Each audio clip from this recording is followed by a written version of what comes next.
The ride up the elevator is tense. I take a series of deep breaths, doing everything I can to stay cool. Amy's gotten back to her feet, but her head is pressed against the elevator wall as she suppresses a series of sobs.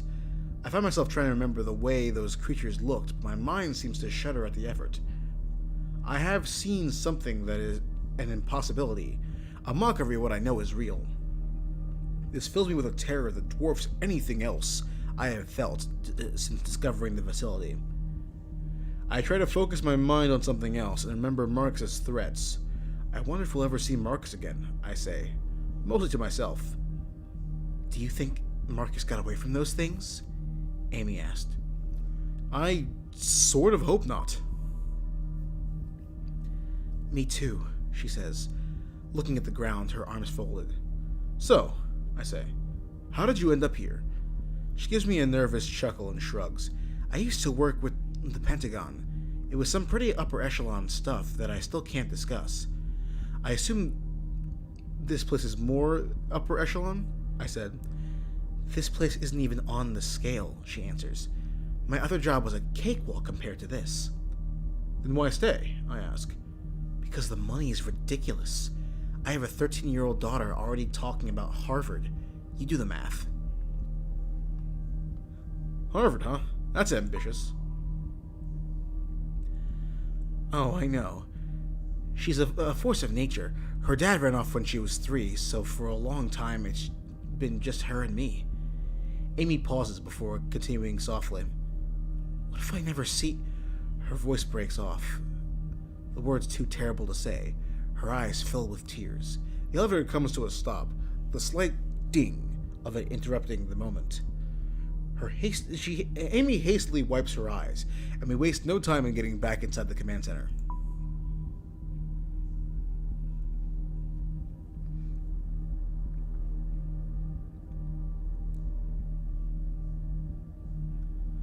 I ready the rifle, suddenly certain that there are more of those creatures waiting for us in the hallway on the second level. But the way is clear, allowing us to haul ass to the command center. Once again, I find myself staring at the screen that shows my ruined work site. Okay, Amy says, typing commands rapidly. It can't be that hard. I keep peeking over my shoulder, my senses feeling as if the monsters are sneaking up on us, mere inches away. I then think of Dennis and wonder how he's faring back on level 3. Is he safe? I look back to the screens and see that Amy has finally found what she's looking for. A prompt on the screen says, override of hangar doors in all level 3 locks requires clearance code. Amy types in a number with shaking fingers, and the screen goes black for a moment. The moment the words override confirm come up on the screen, Amy jumps from the chair and heads out of the room. We have to be quick, she says. We have exactly 20 minutes to open those hangar doors. Then let's get moving. I don't want to know what happens when those doors close. I follow her out of the command center and bound back down the hallway towards the same elevator that brought us here. Amy punches the elevator button and the doors slide open. We're taking the same elevator back to the biochem room? I ask. Those creatures are still down there. It's the only way back down, she says. The only other way is blocked by those hydraulic doors we pulled. Hopefully the creatures left. Hopefully. Neither of us say anything else as we share a look of immense dread. We step back into the elevator and head back down to the biochem room on level 3.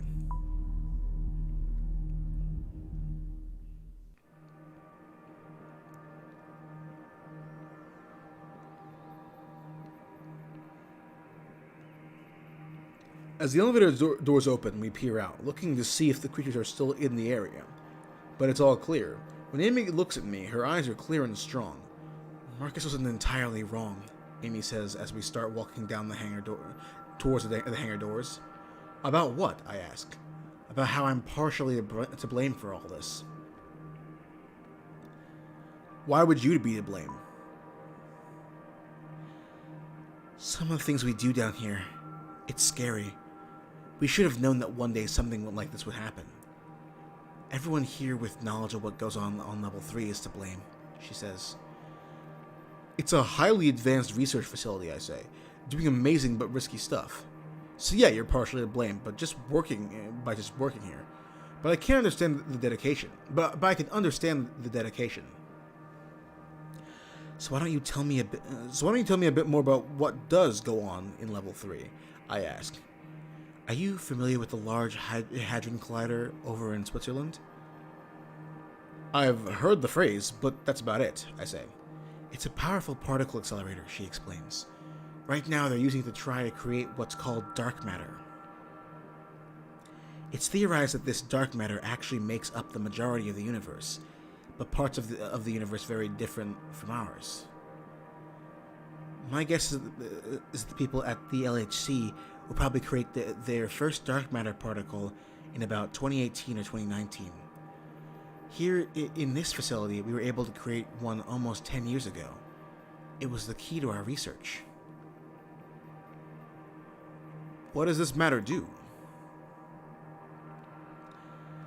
We use dark matter to assist with instantaneous transfer of a subject. We have yet to perfect it, or understand why it works. So you're saying it lets you gain access to different dimensions? I ask.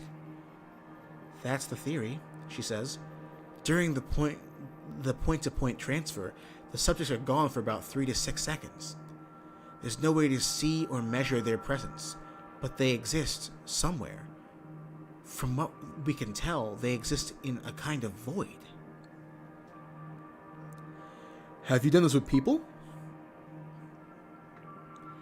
We have sent human subjects through. Almost all of them have returned successfully. I make an involuntary grimace. Almost. There was one man, Dr. Khanna, who didn't return. We don't know where. She trails off, taking a moment to collect herself. Sorry I asked, I say, feeling my mind start to bend inward again. As we continue to walk between the silos, we walk past the area where we left Marcus behind. But he's long gone. Maybe he found a way out. I realize that we are walking very close together between the silos, perhaps trying to create the illusion of safety. We reach the exit connecting to the hangar doors, where Dennis hopefully still is. My guts clench and my heart hammers in my chest as we open the door and walk through. I lift the rifle, but at first it seems that there's nothing waiting for us. And that's when I see the glowing, hulking shape to my left, closing in fast.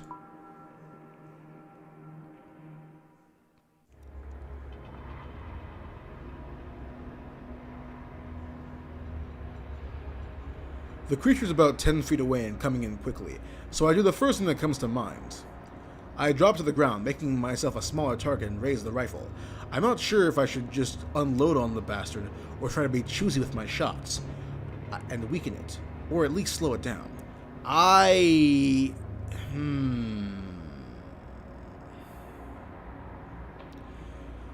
gonna say weaken it because I don't know if these things can die. I don't even know if they can bleed. My shot causes the entire milky white frame to jerk to the floor. It flounders its ghost-like tentacles, writhing with rage as it cries out at me. It seems to turn and jerk away, parts of it appearing and disappearing every few feet. It moves down the hall and out of sight. It looks quickly across. I look quickly around for others, but there is only Amy. She looks at where the monster went with wide eyes. Her face is pale, and I wonder if, like me, she's able to feel her mind trying to react, to retreat. Come on, I say. Let's find Dennis, and get through those hangar doors. Amy glances at her watch and nods. We're already down to 6 minutes. We turn towards the hangar doors, and I'm a little disgusted with myself because the bloody scene that so shocked me before now seems mild. Amy goes to work on the computer console on the side of the doors. She starts punching in keys before saying, "This is going to take some time." "I thought you already unlocked it," I asked.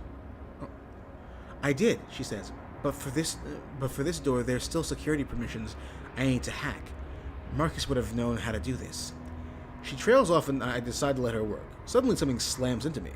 I feel my feet leave the floor and I'm literally thrown across the concrete. I look up in time to see one of the creatures. It's apparently in no hurry to attack me again, focusing on Amy instead.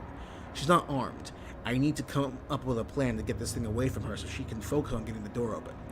It raises one of its flickering appendages, making me certain that part of its makeup is pure light and energy. I could easily take a shot with my rifle, but my mind again goes to how much remaining ammo I have. The only other thing I can think of is to get it to chase me and lead it away from the room, somewhere. If it's chasing me, and I make a lot of noise, I can bring them all down on me all at once, and they won't attack Amy. So I'll just do that. "Hey!" I yell. "Right here! Come and get me! I'm the one that shot your buddy." It turns to me, and I am again faced with staring at something that has no business in this world, in this reality. Its body gives off a sort of glow around the central part, a bulbous core that is branched off into two humps, very much like a spider. Again, I sense that this visual information is not accurate, but it's the best my simple mind can do to make sense of this impossible creature. It starts lurching towards me, and lets out a shriek of agony that makes my ears feel like they'll explode. Now that I'm sure it's coming after me, I take off running and head into another hallway we haven't been down. I find myself in an industrial-looking area, and I'm pleased to find that the monster has followed me through.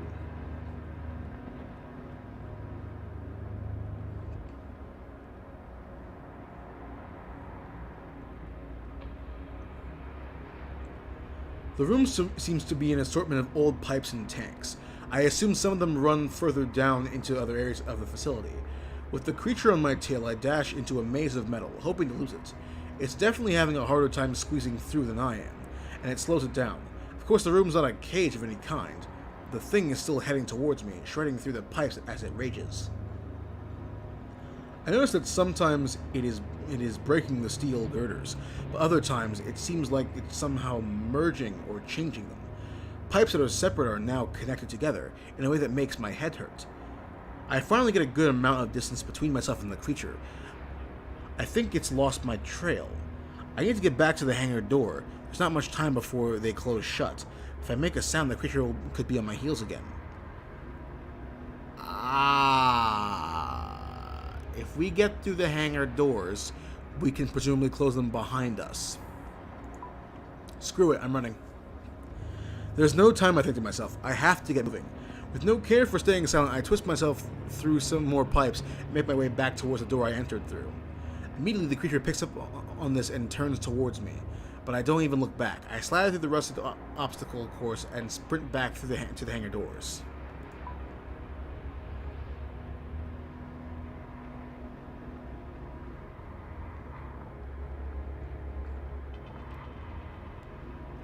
I burst back into the large room and see Amy still working on the computer terminal by the hangar doors. "You okay?" I ask Amy. I can clearly see her battling for control of her faculties. Steel determination wins out, and she gives me a grim nod. "Any sign of where Dennis went?" I ask, hoping she hasn't noticed his body somewhere. "No," she replies.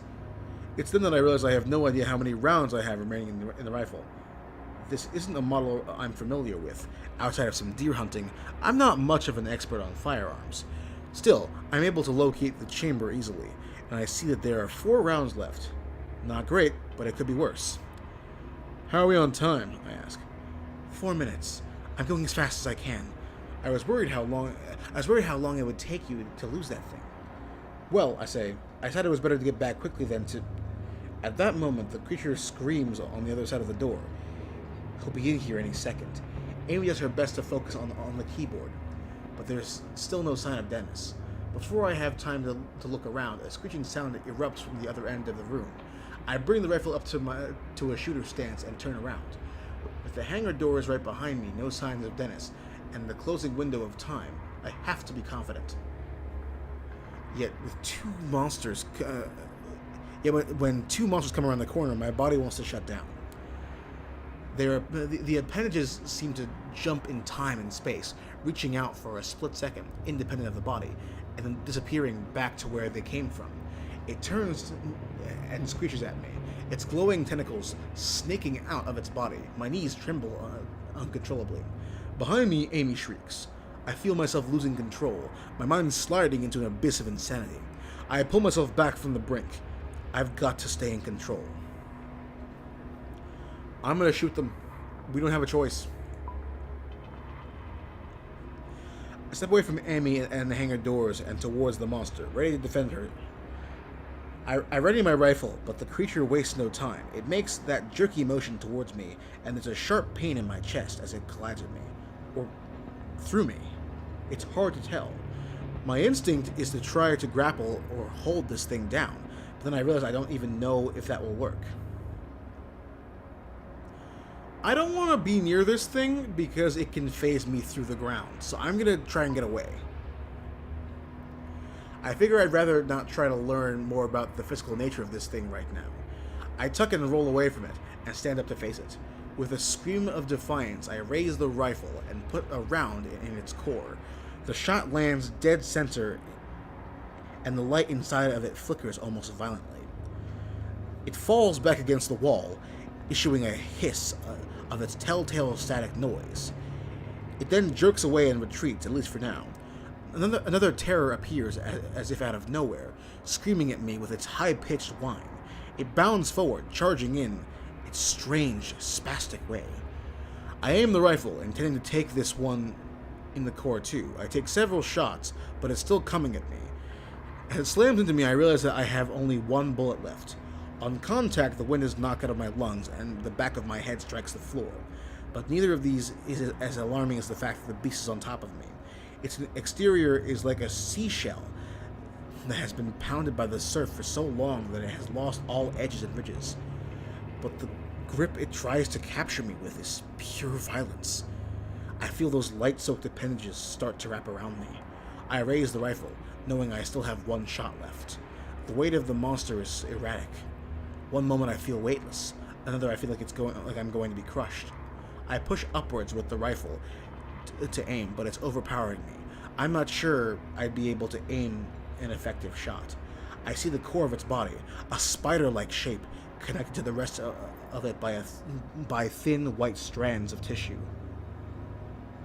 I know I'll be dead within seconds unless I can make a shot, but I don't know where to aim. This thing has already survived for so long. I have to aim for its center. The creature is seconds away from tearing into my shoulder. I have to stop it now. I grunt as I try to angle the rifle in the direction of the beast's formless core. The appendages begin tugging down on the barrel, and it's at that moment I pull the trigger, unleashing my final shot. Thank God I saved this bullet earlier. The shot aggravates it enough to win me some breathing room.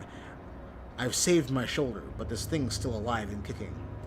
But then I see the creature extend its tentacles in a violent whip-like motion away from me, while it makes that static screeching sound. The creature disappears into thin air and reappears a few feet from me, retreating. With a shudder and a cry of desperation, I get to my feet just in time to see the monster head in the direction of the biochem room. Amy looks over at me from her terminal at the hangar doors, looking petrified. I manage to help myself up when I see another figure nearing us. But to my relief, I realize it's a human figure, Dennis, with a gun. "You okay, boss?" he asks. But his eyes aren't on me. They are looking to the creature, trying to understand exactly what he's just seen.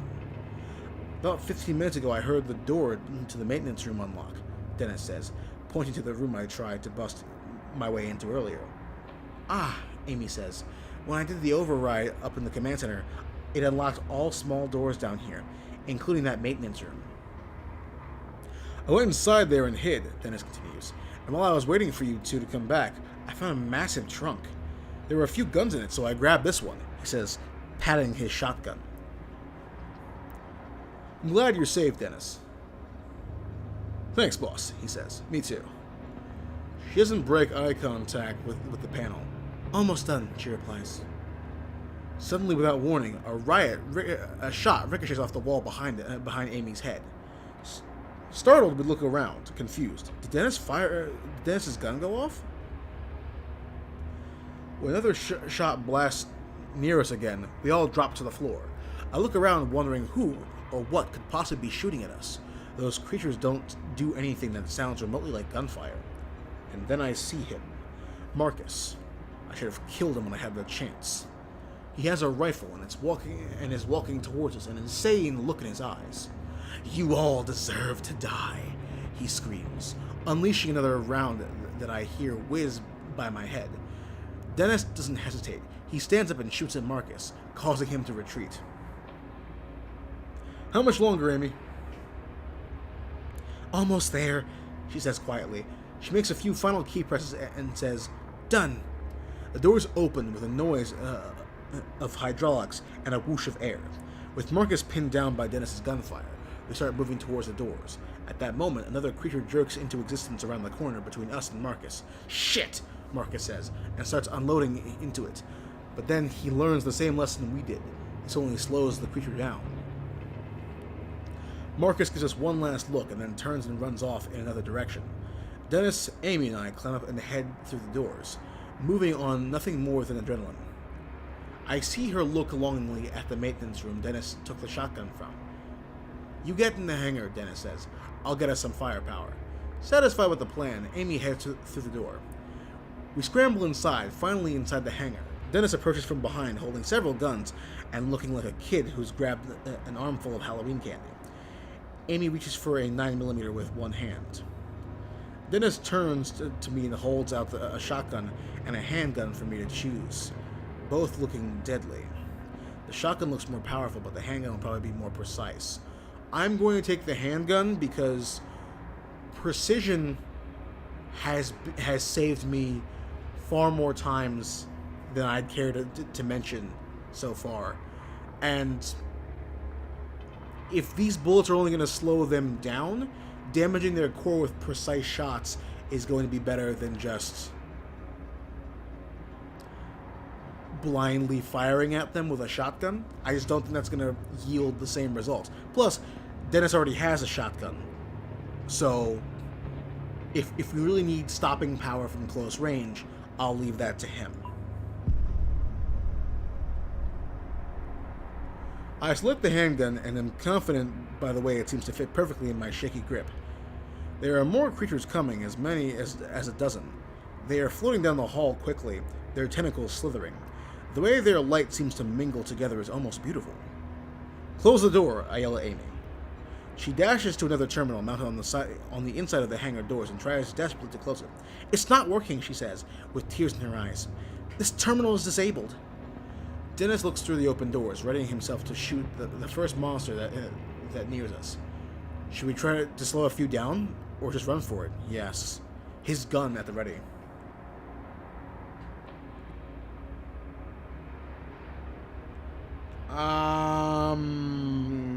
I'm going to run for it.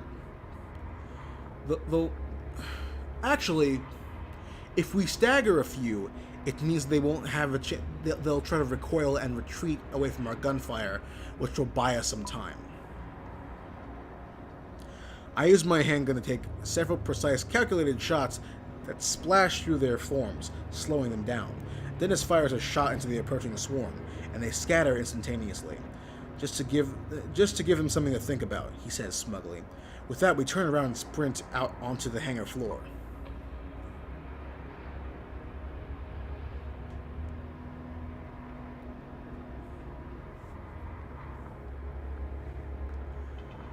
The room is enormous, so large that to call it a room seems silly.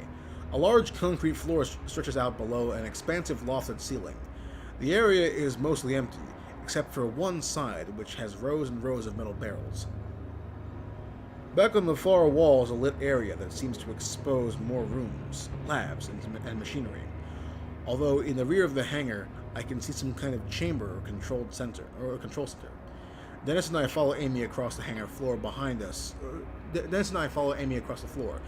us, a series of rough, slithering sounds tell us the creatures have made their way into the hangar. From somewhere up ahead, a loud buzzing noise sounds out. It reminds me of the slight buzzing noise I hear in the forest, the noise that I've tried to avoid. I look ahead and see that in the far back of the hangar, a bright red light is flashing. There's a small hatch or door below the light. A hatch is open and I can see a shape inside it. I can barely make out the figure of a man standing there, holding an industrial microphone, and as soon as I see him, I hear his huge, amplified voice. It blares down over the intercom system, and he sounds pissed. "I don't know who the hell you are," he says, "but this is a government facility on lockdown, and there are protocols to..." Shit. I assume the curse coincides with the exact moment he sees the creatures. They are making their way through the hangar doors. There are maybe 20 feet between us and the creatures. I act instinctively, firing twice as the handgun comes alive in my hands. One shot goes into the core of one monster, causing it to jerk backwards. Another shot slows down another. The accuracy I get with the 9mm is amazing. Amy and Dennis take the cue and start firing as well. The floor becomes littered with a swirling of white fluid from the wounded creatures' bodies, but they are not slowing down. The alarm keeps shrieking behind us, and when I turn to see if anything has changed back there, I trip over my feet. I hit the ground hard in almost comic fashion, slide several feet across the floor. From the ground, I see that we have managed to turn back 4 of them, but I also see that my estimate of a dozen is off. There are at least 20 of them. They're sick, dim light, sinister and gloomy. Their appendages seem to bind together as they come forward. My only hope of survival is that the man on the far doorway has somehow shut the hangar doors. His voice comes blaring over the intercom again, broken by the booming noise of the gunfire that we are laying down. "Run here, towards the isolation chamber." I'm not sure how much time we have. I realize that I can sprint ahead of Amy and Dennis, or I can hang back and give them cover.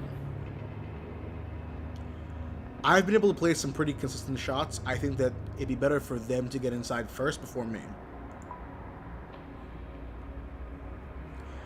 "Go inside where that guy is," I say. "I'll make sure we don't have any of those things right on our tails. I'll hold them back for a while." I know it sounds macho, but it also feels like the right thing to do. I have to at least try to give us some kind of chance for escape. So as Amy and Dennis run through the doors, I blast at the next thing that I see moving. All I get from my treble is that static-like hiss and a high-pitched whistling noise. I'm able to beat them back a bit, forcing them to scatter. Each flicker of light is a small victory, if nothing else. I'm buying time for Amy and Dennis. When I'm certain there is nothing more I can do, I turn and run. I hustle quickly, catching up to Amy and Dennis, who stop and turn to provide me with covering fire. "There," Amy says, pointing to the small floor where the man was standing earlier. A swarm is less than 15 feet away now, so furious they are pushing through one another to get to us. I raise the handgun and fire, taking my time to aim. I hit one in the spider-like part of its body. I fire again, this time taking one in the core. I place 2 more rounds into this creature, eventually causing it to move backwards. We are in the middle of the hangar floor now, with the isolation chamber ahead and the monsters behind. Beside me, Dennis also fires. The kick of the gun jolts him, probably the result of him being weakened from the blood loss. His shot lands true, though, causing a jerking stumble and a flickering of its light. "We're almost in," Amy yells as we get close to the door. We hope will save us. They should get in first because they can provide covering fire. "Get inside," I tell Amy and Dennis, motioning for them to get moving with my gun. I open the door and give Dennis a push towards it. He resists, more eager to try taking down another of the beasts before he makes it to safety, but he eventually gives in. I wait a beat to make sure Amy's inside too. I fire off a few rounds on the creatures that are still headed for us, hoping to slow them down. When Amy and Dennis clear the door, I nearly dash inside, but then feel something hot seep into my back. "Roger!" Dennis yells. The pain in my back is so immense that I barely notice the fact that I'm being lifted from the floor. I look down and see that one of the creatures is using its flowing arms to grab me by my waist, its tentacles wrapping around me. It lifts me into the air, as if presenting me as a trophy to its friends. I try to focus, attempting to angle my arm in a way that will allow me to aim the handgun and place a bullet in its body. But it's shaking me violently, and its body parts are appearing and disappearing in a way that makes no sense. Another oddity of its structure. I can literally do nothing more than hang there like a rag doll, hoping to be saved. as it continues to hoist me up, screeching its approval. Dennis comes back out of the room and fires off a shot. The bullet catches the monster in the underside of its core, sending it backwards and causing it to freeze for a moment. It releases me, and I hit the ground, dropping my gun and again finding myself unable to breathe. I feel slightly dizzy, but it fades when I see Dennis is still standing outside the door. He's firing into the beast like a madman and doesn't see the one to his left coming in along the edge of the wall. I'm going to push him out of the way. I try to dash towards Dennis to push him out of the way, but there's not enough time. The creature jerks out of existence and reappears right behind him. By this time, Dennis turns and sees the creature coming. It's already drawn several of its appendages back to strike. Dennis tries to raise his gun, but it's knocked away by one of the tentacles. A second tentacle strikes, and Dennis is spun around and thrown off balance by the attack. Dennis catches himself before falling. The third tentacle wraps around Dennis's forearm, and I can see it squeeze, tightening instantly. The tip of the appendage passes clean through his hand, its blood-soaked tip poking out through his palm. Dennis's face grimaces with pain as he tries to wrench his arm free, but the creature's tentacle has his hand speared, like a nail through wood. In a moment of dark clarity, I realize that I can free him with a clean shot at the monster's tentacle, but it will likely mean blowing Dennis's hand off. "Dennis!" I yell over the creature's high-pitched static sound. "Can you get free? I have a shot, maybe." "No!" Dennis gasps as the creature tosses him around by his hand like a puppet. "Don't shoot! I can get free!" I can't tell if he's right, but the other monsters are starting to encircle him. I need to act fast. I can't shoot off his hand, man. He's lost so much blood. If I shoot him again, if I cause him any more damage, he's not going to survive. I have to trust him.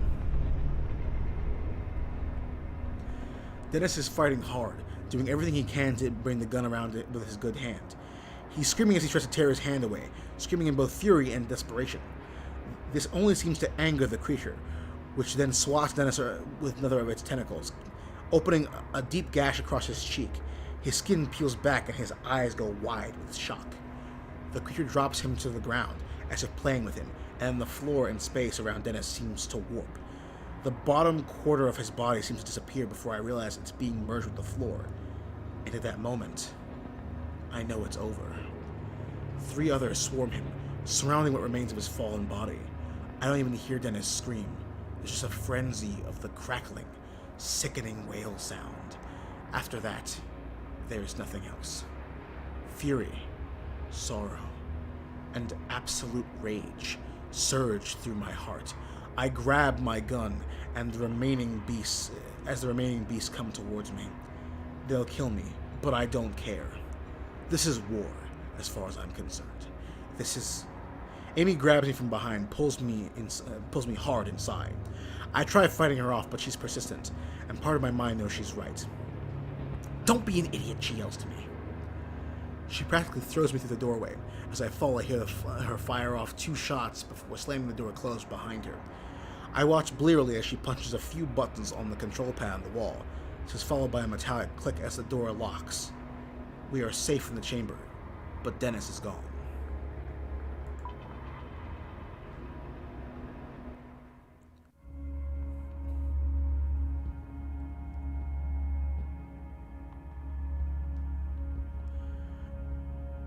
We are now inside a large reinforced chamber of sorts, almost like the inside of a submarine. Near us is the door, shut tight. Far away from us, along the back wall, are sorts of controls and monitors. It seems clear that this metal door is impenetrable, at least to them. I'm fairly sure they aren't getting in. "Dennis," I say. "I'm sorry," Amy says, "and I'm sorry for pulling you back, but you were walking to your death out there." "I know," I say, "but that doesn't make it any easier. I couldn't quite see, but it looked like you may have had a shot. Why didn't you take it?" "He told me not to shoot." "Roger," Amy says. My God, I'm sorry. He's dead, I say, hoping that speaking the words will help me understand what just happened. I came through all this to try and save him, and he's dead. How did this happen? Why did I listen to him?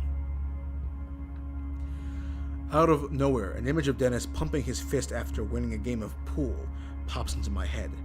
I can't reconcile that happy image with what I just saw. I feel myself zoning out, wanting to just give up, but I'm stubborn, and the fact that Dennis is dead is a cruel motivator. I have to get out of here, I say. What I don't say is that I have to get out of here so all this trouble will have been worth something. We are interrupted by a man's voice booming behind us. "Just what the hell do you think you're doing?" the man roars. He's an older man who seems to exude power and authority, but he also looks tired and scared. I assume this is Barksdale. He walks over to us from the back recesses of the chamber. "We didn't have a choice," Amy responds. "We had to." "Did you override the locks on the hangar doors?" Barksdale demands. "Yes, I did, but we had to." "Do you have any idea what you could have done?" Amy doesn't answer right away. She's furious, but she's also scared and visibly exhausted. "Who's this?" I address my question to Amy, preferring to get the info from her rather than whoever this is. The man doesn't break eye contact with Amy. "Colonel Barksdale. He runs this place," she says, annoyed. "Look, Barksdale," she says, you can berate me and lecture me all you want when this mess is over. But right now, I have a wounded civilian here, and as you can see, several entities trying to get into this room. So if you could actually do something instead of sitting on your throne and yelling at me, that would be great." I'm impressed by her guts and wonder if there is some sort of beef between the two of them. Surely working in a place like this could cause some stress and tension between people. As we wait, I notice a small peephole through the door. I go to it and look out at the things. They're still looking for a way in, but finding no success. I wonder if they can sense or somehow see me through the door. "You know what? They just killed my friend. Fuck you." Flip them the bird. I can't help myself. I hold up my middle finger to one and smile defiantly. I get a blast of high-pitched sound in response. "You'll be reprimanded for speaking to me in such a way," Barksdale says to Amy. "Reprimand me all you want. I'd like to survive this first." "Cover your ears," Barksdale shouts, walking away towards the far end of the room. "Stay put until you hear back from me." "Thank you," Amy says, with fire in her voice. She then turns to me and says, "Better do what he says." Fair enough. I clap my hands over my ears just in time to protect my hearing from a deafening blast. I can still feel my blood rushing out and wonder if this is what Dennis felt like at the beginning of his end. Before the sorrow of losing Dennis can consume me, something slaps against the wall of the room with tremendous force. I assume it's just another of the monsters slithering along the wall, but when I turn back towards the door, I hear something surprising. More bursts of loud, explosive noise start ringing out. Looking through the peephole again, I see the core of one of the beasts explode. It vanishes in a puff of smoke and clear liquid. Looking to my left, I see Barksdale in a shooting stance at the far side of the room. He's firing through the small slit in the wall. He's using some high-powered weapon, the likes of which I've never seen. I see a slight movement as the gun kicks, accompanied by a flicker of white lights. Immediately, another monster is downed, its tentacle flailing around aimlessly as most of its core is torn through. I instantly feel gratitude and immense satisfaction knowing that they are being picked off in such a way. Sit down and rest. I slide down against the door and simply wait, listening to the occasional patter of what I assume is their blood on the wall. I don't know how much time passes, maybe 5 seconds, maybe 5 minutes, and I don't care. It feels nice to lay down. When the firing is over, I barely even notice it. Soon after, Barksdale walks back over to our side of the room. They're all gone, Barksdale says, and I have resealed the hangar doors. How'd you kill them like that? I ask. Classified weapons that, quite frankly, you have no business being near.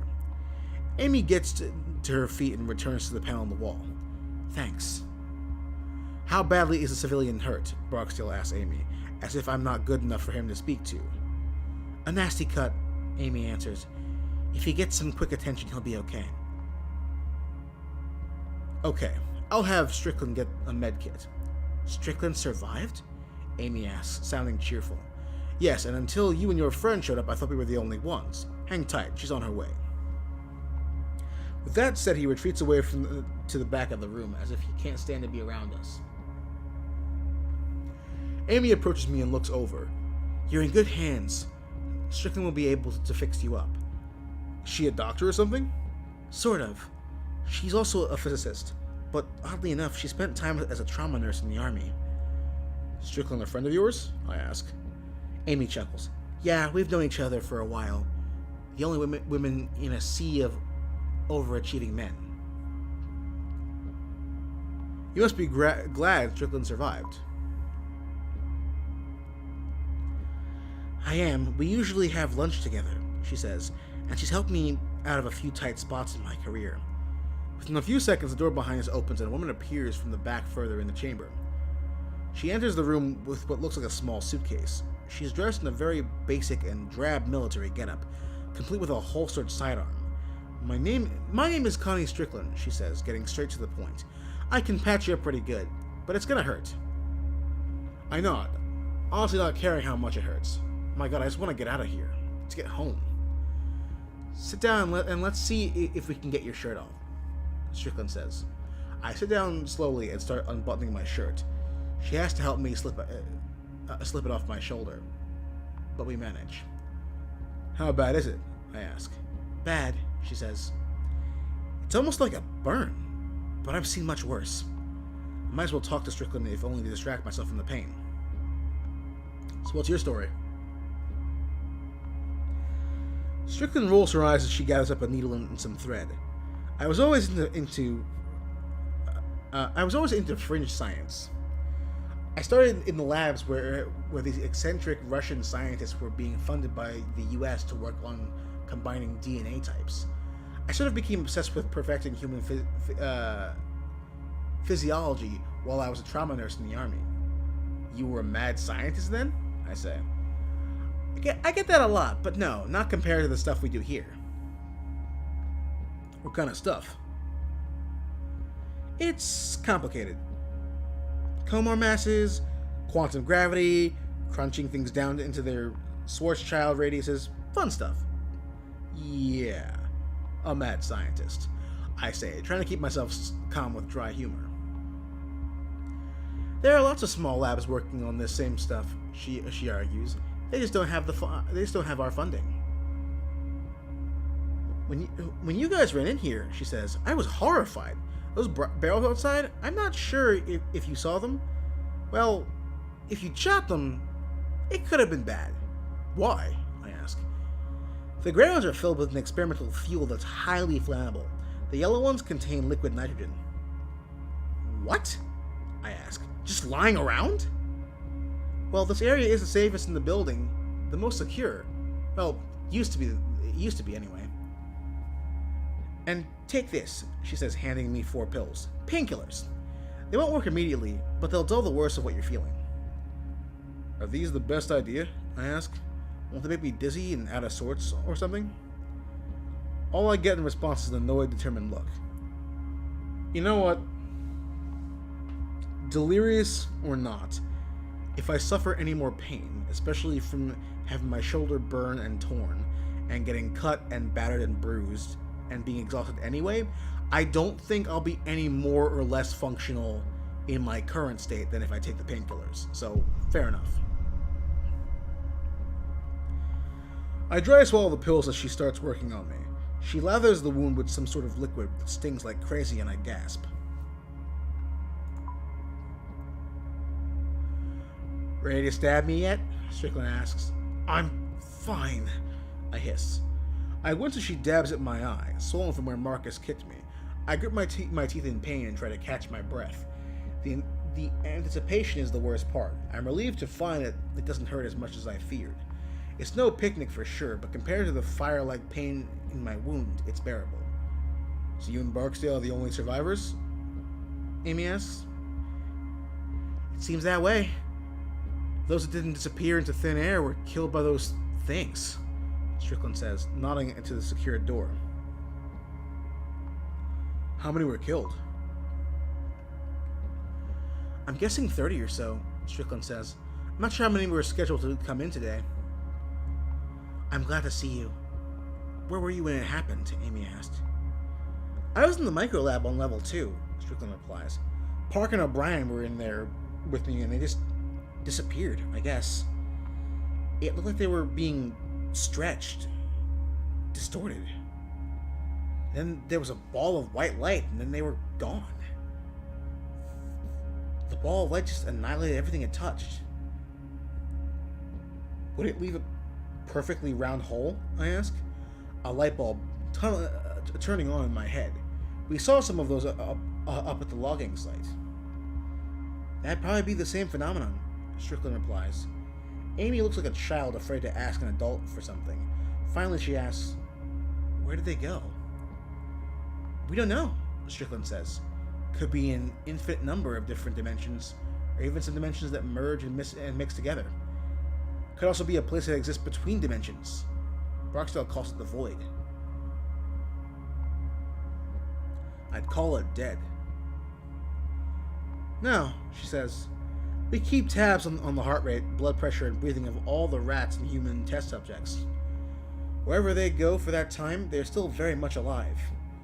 I went through the rest of Strickland's stitching, feeling the tug of my skin, but thankfully no more flowing blood.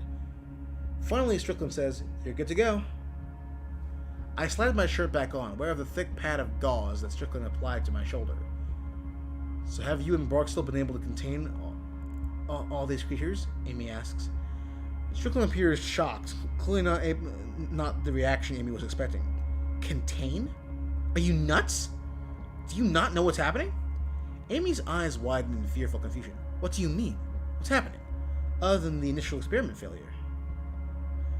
The anomalies are becoming more numerous and further from the source, Strickland says.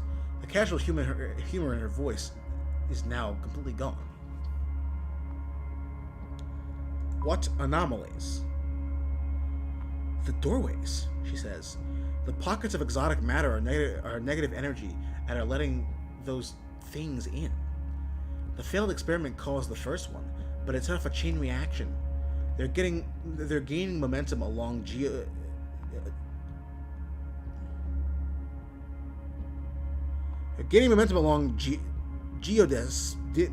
that word, emanating from the facility. What in the hell does that mean? I ask. It means, Amy chimes in, that those doorways and monsters are starting to appear all over the facility, maybe even the surface.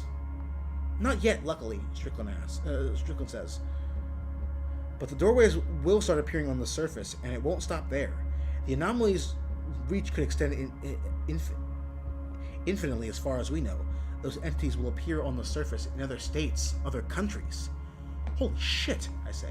You mean the world is going to be overrun? The horror of the past few hours has made me ready to believe anything, but this is almost too much. Unfortunately, yes, Strickland says. My God, Amy says, stepping away. Isn't there anything we can do?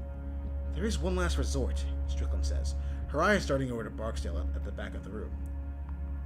There's an emergency failsafe switch. What? Amy says. I've never heard of that. Where? You weren't cleared for it, Strickland replies. And that switch, Amy says, is a way to stop this? Yes, Strickland says, seemingly uneasy with the conversation. What does the switch do? The switches are a eraser, she says. It destroys the entire facility and terminates any systems or experiments that are being conducted. It's also an emergency shutdown for interdimensional travel. It puts an event horizon around the facility. What the hell is that? I ask, incredulous. It's the perimeter of a black hole, she replies, the boundary inside which nothing can escape, not even light. But there's two problems with hitting the switch. So the first problem is we'd all be killed, sucked into a black hole before we had time to evacuate. The second reason, Strickland whispers, suddenly quiet, is that Barksdale won't allow it. What? Amy gasps. Why not? He wants to allow those things to flood the surface? Thousands, millions will die! Strickland puts her hand up, silencing Amy. They both peer over to the far side of the room, where Barksdale has his back turned. I know. He says he doesn't care. He says he'll be happy to be rid of the oversight, so he can continue his work. The oversight? Amy almost screams, regaining control of her voice when Strickland gives her another look of warning. You mean our government? I ask. He's aware this could disrupt, even topple our government, and he doesn't care? Strickland sighs. Barksdale is... well, he's off the range right now. He's gone rogue, and he's armed. This comment makes me look towards the handgun I brought in with me. I'd nearly forgotten in the last few moments. While Barksdale has his back turned, I take it in my hand and slide it behind me. Just in time, too, as Barksdale walks over from the back room to our side of the chamber. He gives Strickland a suspicious look before speaking to her. Is the civilian going to survive? He asks. Yes, he's been patched up and good to go, Strickland replies. That's great news, Barksdale says. I'm sitting right here, I say sarcastically. You can actually speak to me, you know. Amy, it's quite nice to see that you survived, he says. Where are the others? Were there any others? The aloof way this asshole is talking to us is getting under my skin. A guy named Marcus works on the first level from IT, Amy says. That's all I know for sure. Marcus Papscott, Barksdale says. Where is he? We're not sure, I say. He was separated from us. Oh, Barksdale replies, clearly taken aback by my stern reply. That's unfortunate. Barksdale seems to think about something and then looks away and looks directly at me. You're with the logging crew, aren't you? Remind me, how did you get in here again? We fell through a hole. Right, we lost our primary power source when the experiment failed, Barksdale said. The experimental failure created those exotic matter pockets, that hole you fell into. And if there were enough time, it might have opened a way into our facility. Depending on the power sources that were damaged, Barksdale continues, it could have also shut down the locking systems before backups kicked in. Everything is starting to make sense now. From the very start, it had seemed peculiar that we'd been so easily able to walk into a place like this. Where is the rest of my crew? Your crew? Barksdale asks. Frank and Joe. They're gone. Gone? Gone where? I ask, my voice trembling. Hearing him speak the names of my crew enrages me. They were annihilated by antimatter pockets created during the failure. A bright ball of light. In the aftermath, all you'd see would be a round hole in the ground. Barksdale says it's like he's sharing yesterday's sports scores. I let my face crumble into my hands. I had suspected this all this time, and they were already dead. So what now? Now it's time to continue our work, Barksdale says calmly, turning away to the instruments on the near wall. You're insane. You want to keep your little toys to yourself, I say, my teeth clenched, and you're willing to unleash those monsters on the world to do it. Indeed, Barksdale says. I want to continue my work. Other researchers will eventually discover what we have, sure, but I want it to be me. This is my laboratory. These are my experiments. The work I've led here will earn me my place in history. And quite frankly, I don't need to explain it to you. Up on the surface, they'll struggle to defend themselves, since they won't know what they're dealing with. I have the necessary weapons. After a few months, who knows? Maybe I'll decide the world is ready for me to help them. And we'll go from there. Strickland steps up directly beside me and whispers into my ear. I wouldn't push him, she says. He's usually very logical, but this whole thing has pushed him somewhere else. He's, well, off. He turns his back to us and he says this, walking to the far side of the chamber, like we're some kind of distraction. Amy takes this opportunity to whisper to us. We need to hit that switch, she says. It's the only option. What he's saying is murder, treason, genocide. She looks over to Strickland for support, trailing off. But Strickland looks at the ground, clearly torn. She won't look anyone in the eye and makes an effort not to look at Barksdale. He seems distracted with whatever instruments he's studying on the far side of the room. The dreamlike quality I've experienced earlier is wearing off. The painkillers seem to be losing their edge. Strickland finally whispers a response. Even if we decide what we want, that we want to hit that switch, Barksdale won't allow us. To hell with him. Amy agrees. Where is the switch located? She asks. There's an elevator out in the hangar, Strickland says. Take it to the basement. The switch is at the end of the long tunnel. But Strickland never finishes. Two things happen at once as she speaks, her mouth stopping in mid-sentence. First, a loud booming noise rings out, and the top of her head seems to explode. Amy screams out in surprise, and I jump back in shock as Strickland's body collapses beside me. Behind her fallen body, Barksdale is holding an experimental rifle, and now he's pointing it at us.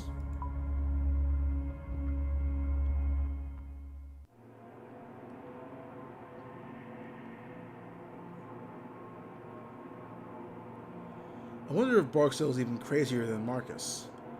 He just shot a woman that worked for him to keep her quiet. Surely he won't have an issue with killing me. Now, Barksdale yells, no more whispering. No more secrets. You two will stay in here. Get away from that door. If anyone whispers one more thing, I'll blow your heads off. My mind is racing to figure out a way to get through the secured door and into the hangar. Beyond that, of course, there was a wall. There was a failsafe switch. There was the failsafe switch. Make a distraction. I try my best to be a good actor as I wobble on my feet a bit. I start forward again, and then wobble some more. Amy's apparently catching on because she's at my side in a second. She looks over to Barksdale and says, he's lost a lot of blood. Let me check his wounds really quick. After he dared to talk to me like that? He's been through a lot, she argues. He's clearly delusional. You can check him back here, Barksdale says. You have 30 seconds to get away from that door, or I stretch out my acting skills and actually stumble to a knee. I make a show of trying to get to my feet and stand still for a moment. I'm okay, I say. I'm okay. I think I... As quickly as I can, I raise my gun and fire. I don't even take aim. I just fire in Barksdale's general direction. Barksdale takes off running as my shot misses wide. He runs for cover to the back of the room. That's all we needed. Amy also fires a shot to keep him under cover as we head for the door. Amy pushes a button and the door swings open. Barksdale will be on us any second, so we dash out into the hangar, ready to defend ourselves.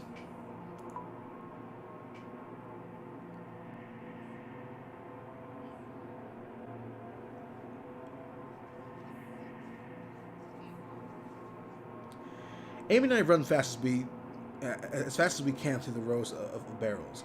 Barksdale comes charging out of the chamber almost immediately. As he steps onto the hangar floor, he starts shooting. Each shot sends a jolt of fear through me as I wait for the bullet to end my life. We need to get to the elevator on the far side of the room, Amy tells me. It leads down below to the switch.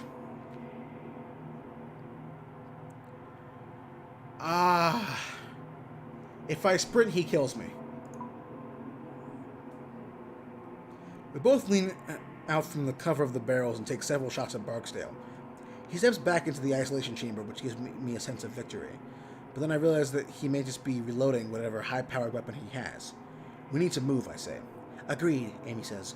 We both take off at a full sprint for the other side of the hangar. Somehow I make it through the rows of barrels and get to the elevator's entrance. I turn back to allow Amy to enter first, but she isn't there. I look back to the barrel. She's fallen about halfway down the row. She doesn't appear to be hurt, but she's paralyzed with fear, sitting motionlessly as Barksdale peppers the area with gunfire. I'm sure to Barksdale. I step back out and try to get a clean shot at Barksdale, but the angle is all wrong. I try my best to get off a shot, but it's not anywhere near him. Barksdale doesn't even seem to flinch. I'll have to help Amy from here. Then I remember the contents of the barrels. One color has highly flammable fuel, the other contains liquid nitrogen. I'm no scientist, but I'm pretty sure liquid nitrogen is mostly harmless unless you have direct contact. If one of those barrels gets shot and liquid nitrogen spills out, I'm fairly positive it will simply evaporate. That could create a cover of sorts for Amy, like a smoke cloud. Ah, hell, which of the barrels holds liquid nitrogen? Strickland told us, but I can't remember. I have to remember quickly, or Barksdale is going to get careless with his shooting, and we could all die.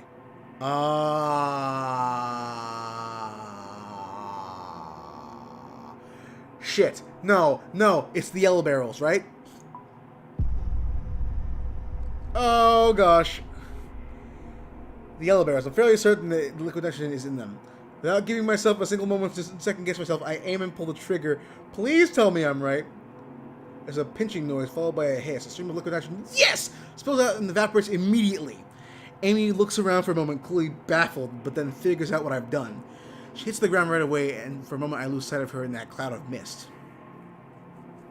Behind us, Barksdale starts to fire, apparently not caring if he happens to hit one of the barrels with fuel in it. Moments later, I see Amy's shape emerge from the mist. It's a terrifying sound where she's out of the mist. Second, where she's out of the mist and in the exposed space between the barrels and the protection offered by the elevator's interior. Barksdale gets off 2 shots, but the nitrogen mist has obscured his vision too much for him to get a proper aim. However, one of them nicks Amy's leg, sending her tumbling just before she reaches the entryway to the elevator. I dash out, lift her up, and we both hobble over to the elevator behind the cover of the mist. Thanks. Thank God you remembered which barrel was which, she said. Yeah, me too, my guy. I reach out and press the call button on the elevator. We both step inside and close the doors. It's a service elevator made of wood and metal, like something from a coal mine. We step inside and the doors close. The motors on the elevator sound like dying dogs. As the elevator slides down, the light from the flames gives way to complete blackness.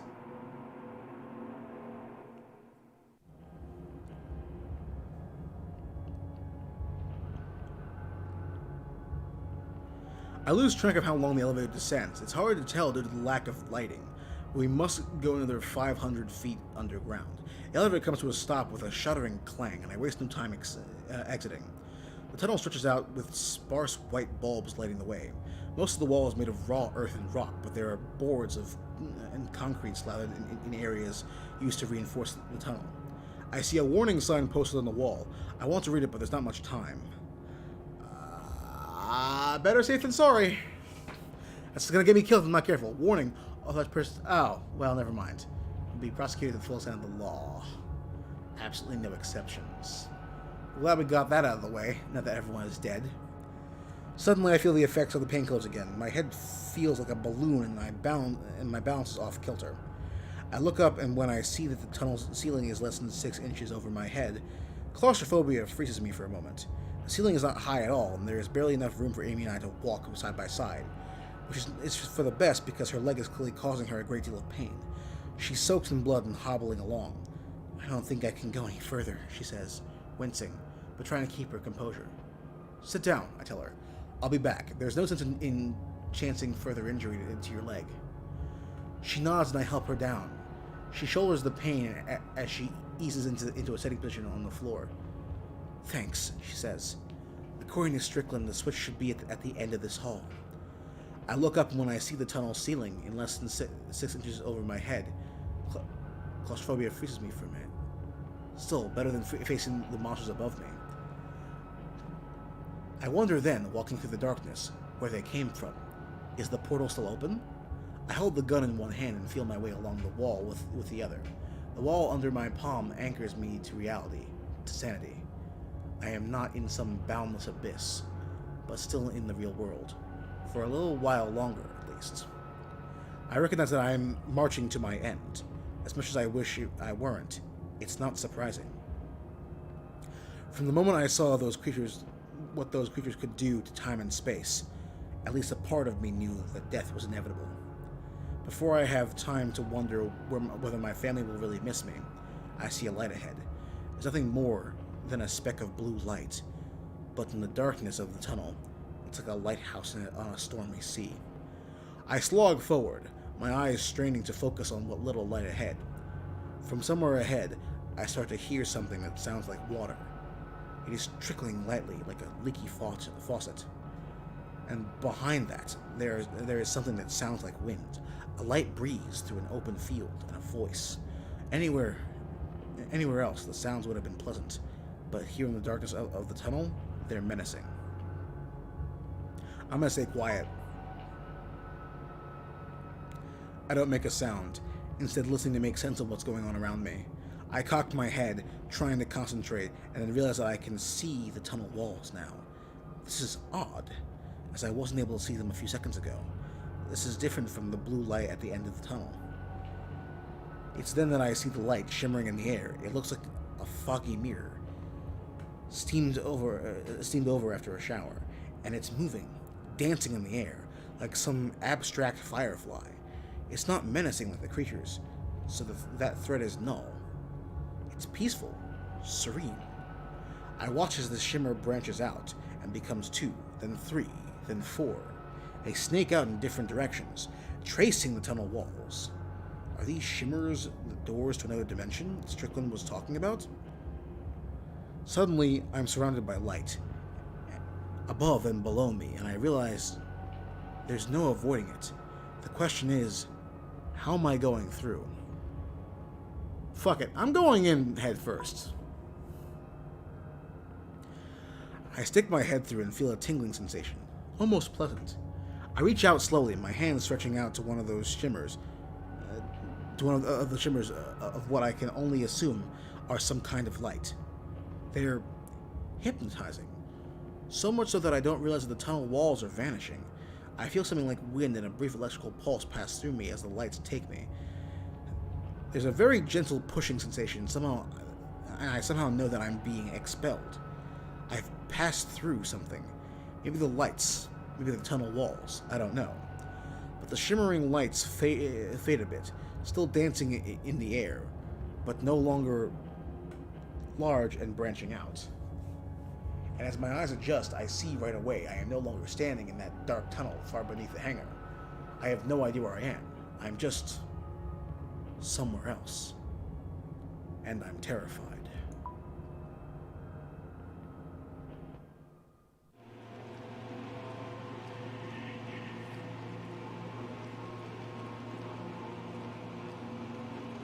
The ground I land on looks like hot coals.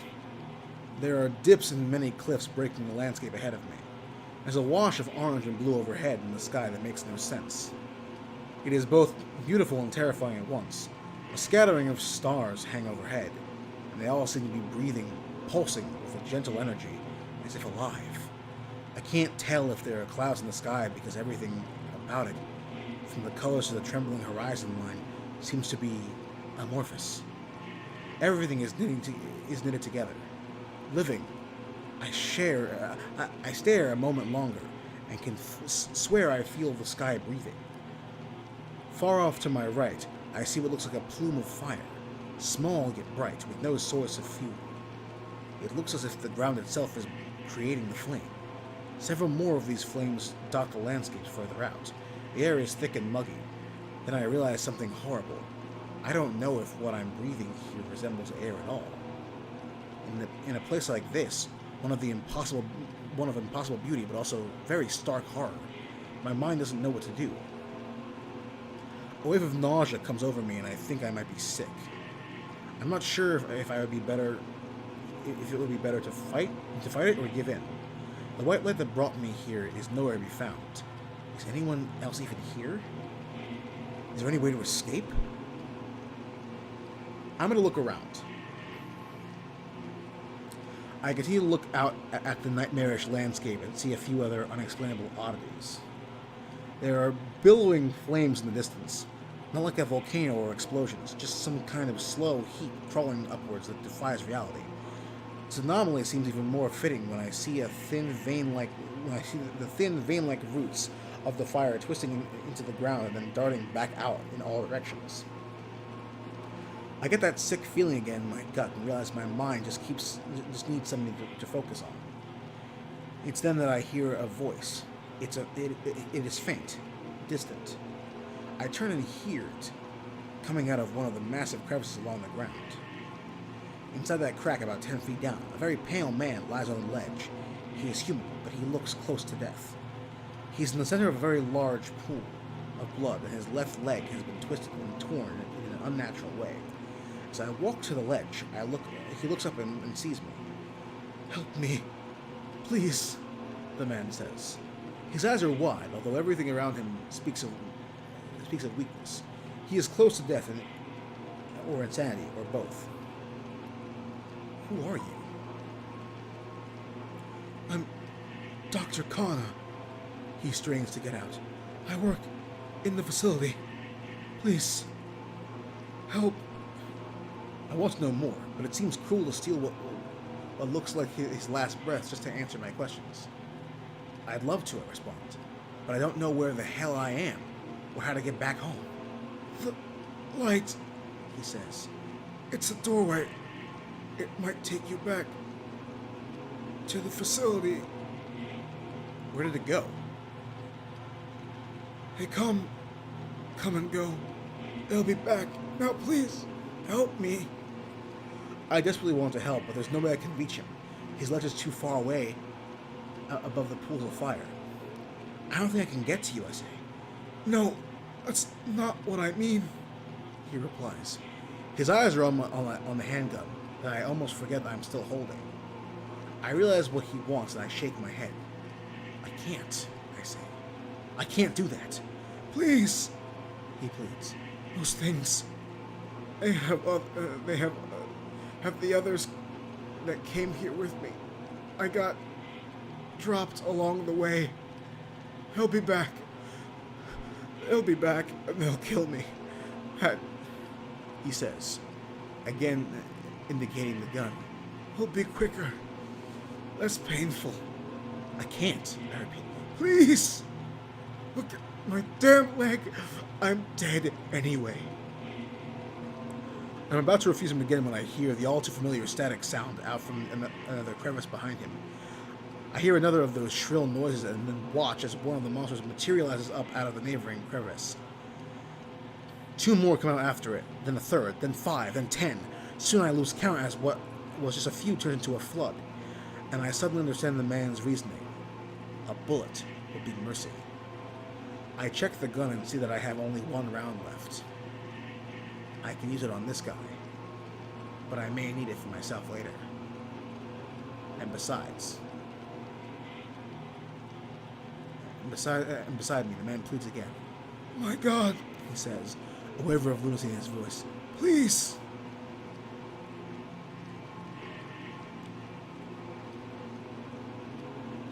Damn it.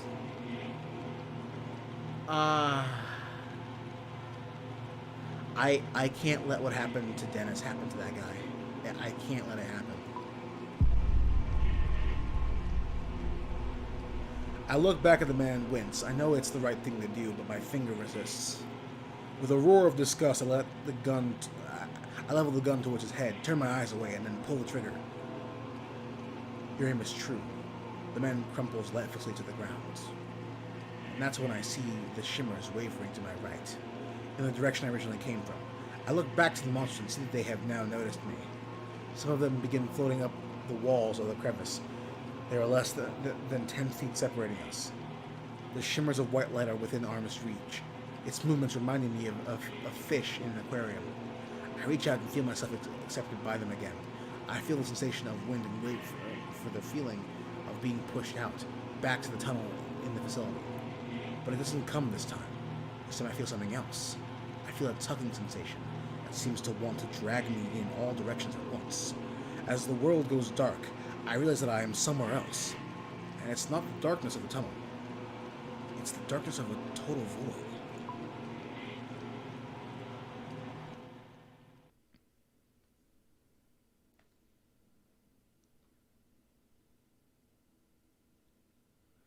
There is darkness around me everywhere. Nothingness. I feel nothing under my feet, nothing to my sides. I can't touch or sense anything at all. I don't even know which way is up or down. It's as though I am all that exists. And as I remain there, I just hear silence. Not even the sound of my heartbeat. The blackness is so deep that I feel I can't distinguish between my thoughts and what is real. I hear screaming, but I can't tell if it's someone else or my mind screaming to fill the void. I try to kick and move my arms. It's not working. But it's not clear in what way it's not working. Are my limbs not moving, or have they gone numb? It's impossible to tell. My body has just become absent of all sensation. I assume this is the place that Strickland referred to, the place between dimensions. This darkness could consume me if it wanted to. I try to will myself out of it, to have those shimmering lights spit me out, but it isn't happening. At this point my mind starts to hallucinate, or at least I think it does. Are they visions? My mind playing tricks on me? I can't tell. All I can do is watch. I see the logging site, and Tony's leg still pinned under the dozer. I feel a pang of regret that I had left him in such a state. I see myself talking to Dennis, and he looks distraught as I tell him that Tony is gone. Then the scene rearranges itself, and I'm standing between Dennis and Marcus's gun. It changes again, and the shape of Marcus lies on the ground, still hell-bent on revenge, even after I let him live. In my mind, I'm sobbing as I watch Dennis get torn apart by those monsters all over again, and I just stood by and watched. And I'm calmed a bit as I watch myself shoot the right barrel and helping Amy to safety. And just when I feel like I can't take any more of this, I see the man in the strange world, begging for death. I watch as I take his life, just before those beasts reach him. All of these things are flooding my mind, and it feels like my brain is vomiting. Yet in the midst of it all, I see what's really important. The switch. In my mind's eye, I see that glowing light in the tunnel. The one far ahead, small and distant.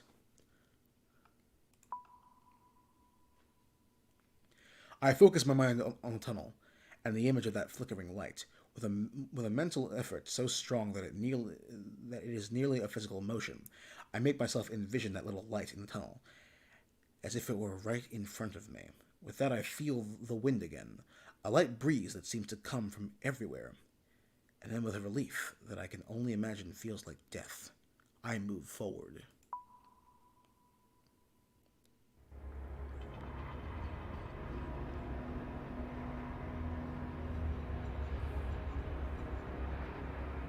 I'm ejected from the void and am suddenly standing in the tunnel again. I let out a wail of triumph that turns into a bout of weeping. The weeping only intensifies when I see that light up ahead, a flickering blue light. Somewhere behind me I hear a crackling noise. I think of Amy down that way, by the elevator. Have they reached her? There's no way I can find out. For now I have to keep on with my plan. Besides, if it works, we're all gone anyway. I feel like I can listen to get a better read on where they are, or I could just make a break for it. Run to the blue light. I don't even bother looking back. There's no time. Instead, I run with all my might straight ahead, my focus on that little blue light ahead of me. As I run, I see a different light, a white one, flickering in my peripheral vision. It's another one of those shimmers that go to other worlds. It seems they are appearing and disappearing with more frequency now. Strickland was right. These things could reach the surface soon, unleashing more monsters. This thought makes me refocus on the blue light and the man-made light, the switch. The blue light gets closer, and as it does, I can make out a square shape around it. That has to be it. The familiar static scream of the monsters is much closer now. I have to be quick. I grip the gun tightly, regretting my decision to use that last bullet on the man in the other world. Looks like all I'll be using this for is as a bludgeon. I run ahead into the darkness, my eyes lock on the switch, and I assume is going to kill not only the creatures but myself as well. As I approach, I see the lever. It's covered in a glass box that I will need to break. The blue light is directly beneath this, highlighting a series of tubes and wires that snake into the inner workings of the device. In the middle of the blackness, not like the, not like a darkly colored part of the machine, but just a hole in reality. It looks like some sort of illusion. All the while, I can hear the static of the creatures coming up dangerously close now. I have no idea how much time I have. Smash the glass. I draw back the stock of the gun and smash through the glass box that houses the lever.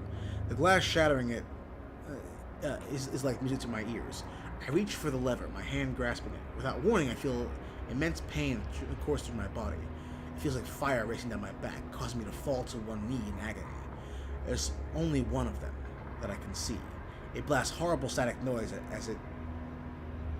me as I ready my gun. With no bullets left, I get ready to use it as a club. I try to strike. The monster bats the gun away, warping it into an S shape. It then follows up by swinging its appendage at me. The sting of the touch forces me against the side of the cavern, my face striking the wall hard. My jaw crunches and I feel a sharp pain encompass my head. Then the creature is upon me again. Its tentacles melt into me and I scream. I can't help it. I sound like a wild animal. I can try to keep fending them off, or I can go for broke and just focus on the lever. Creatures be damned. They'll kill me no matter what, and I can't fight back. I'm taking them with me. I put all my strength into my legs. The moment the monster is in front of me draws back its eel-like arms to grab me, I pivot backwards. My back strikes the machine, sending agony rocketing through my body. I'm so thankful I broke the glass before this moment, before the coming violence. I stretch out and grab the lever. With one last desperate scream that shreds my voice, I jam it down. The tunnel is suddenly filled with a flash of intense darkness. It expands from the switch, swallowing the matter around it. At first, I'm sure this is the end for me. I expect the darkness to consume me, swallowed by death. But another shimmer of dancing white light appears next to me. There are more of those streams of light. Rips in space, like the ones that previously sent me to that other ungodly world in the void. With nothing else to do but die, I try to escape into the shimmer. When that stream of light envelops me, the expanding darkness of the switch is gone, and I feel a huge push.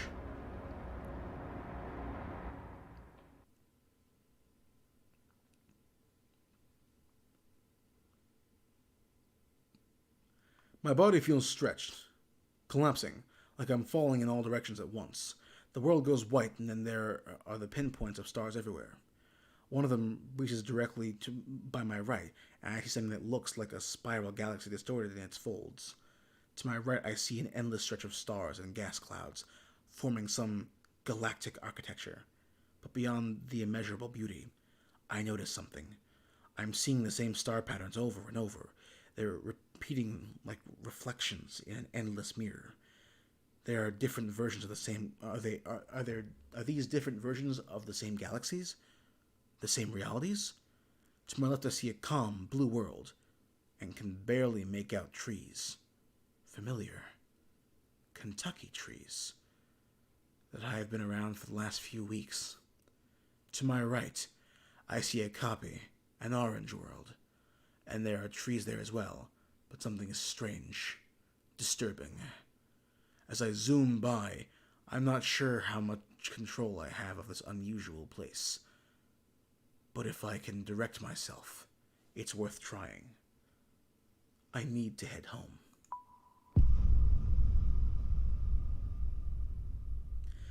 I try to focus my mind on heading towards the blue world, not knowing what to expect. My breath escapes me for a moment. Everything is dark and peaceful, and nothing hurts.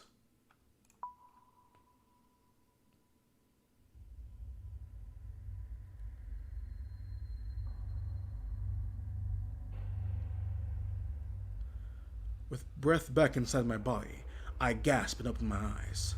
I'm back. Back at the logging site. How? I'm not sure. Did the shimmers react with the implosion of the switch? Some other accident? I have no idea. I sit up right away and become instantly dizzy.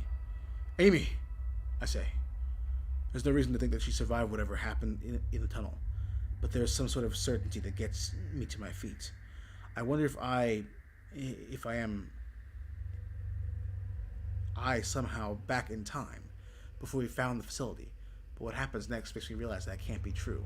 As I start walking forward, I feel a tremor on the ground. in the ground. Somewhere off in the distance, I hear a metallic groan. The buried facility, it's being ripped apart under the ground by the activation of the switch. Trees are splintering and falling into the east, and I can see them toppling just like dominoes. There's no way Barksdale and Marcus survived. Good riddance. I start to walk away in the opposite direction of the falling trees, but then I hear a scream. A woman's scream. I turn back and see a stumbling figure come out of the forest. It's Amy, and she looks like a ghost. How is she here? Did she fall into one of the shimmers as well? I decide I don't care and run to her. I throw my arm under her armpit and hook her to me as we head back to the locking site. You okay? I ask. Amy can only nod through her tears. I look to the area where the facility tore the woods apart, and I see a large plume of smoke rising into the air. We've made it out of the facility alive, and that, I suppose, is the most important thing. It's then that I look up and notice the sky.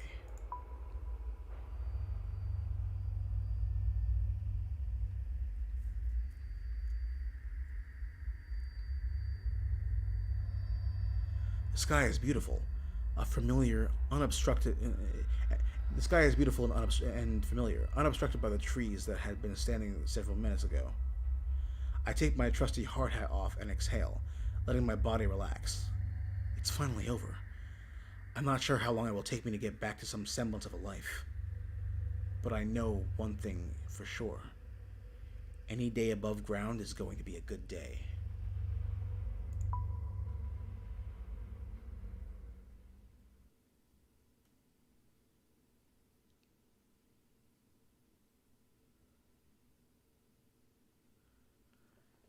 Tough it out.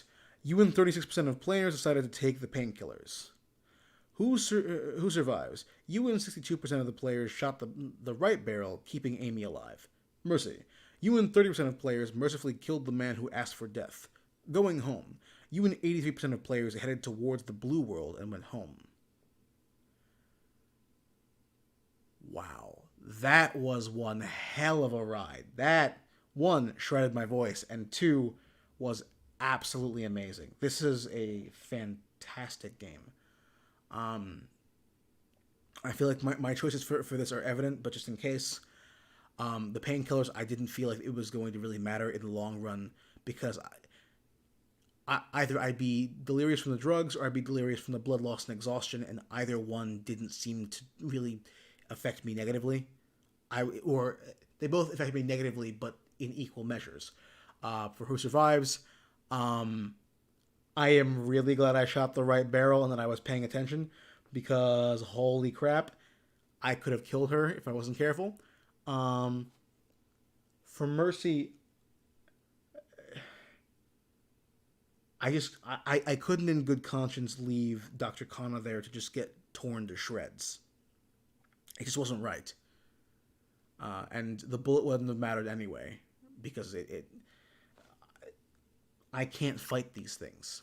And it became painfully evident in my last engagement that bullets don't even slow them down anymore. They just don't even seem to care. And then for going home, I still have a family. I still have people that are counting on me to be here. I can't just wander off to some different world that I don't know, that I don't understand, that could easily just be just as dangerous as the Void world. Who knows if those things are on the orange world and not the blue world. So that was why I made my choices. I strongly recommend that you play this if you have not. If you've enjoyed my narration, I greatly appreciate it, but there are a number of choices in this game that I made that may not be reflected in the whole game itself. You know, there are multiple choices here. There are multiple outcomes. Maybe there's a way to keep Dennis alive. Maybe there's a way to keep Strickland alive. Maybe there's a way to get Strickland, Dennis, and Amy out. Maybe I can convince Marcus not to go, AWOL on me. Maybe I can get out with Dr. Kana. Maybe the Orange World holds something different. I'm personally happy with my choices. It was a blind playthrough, and I made my choices. So if you would like to check this out for yourself and see if you get a different result, feel free to tell me in the comments what you ended up getting. I like to compare notes and see how different the game can be. But that's going to be it for Buried. We will be continuing with other Let's Plays next week, but this will do it for now. So without further ado, thank you everybody so much for watching, and roll the outro. Hey, congratulations, you made it to the end. Why not leave a like or a comment in the comment section below while you're at it? Or subscribe and join the Cub Collective today. That being said, I want to thank you all for watching, and I hope to catch you in the next one. Goodbye for now.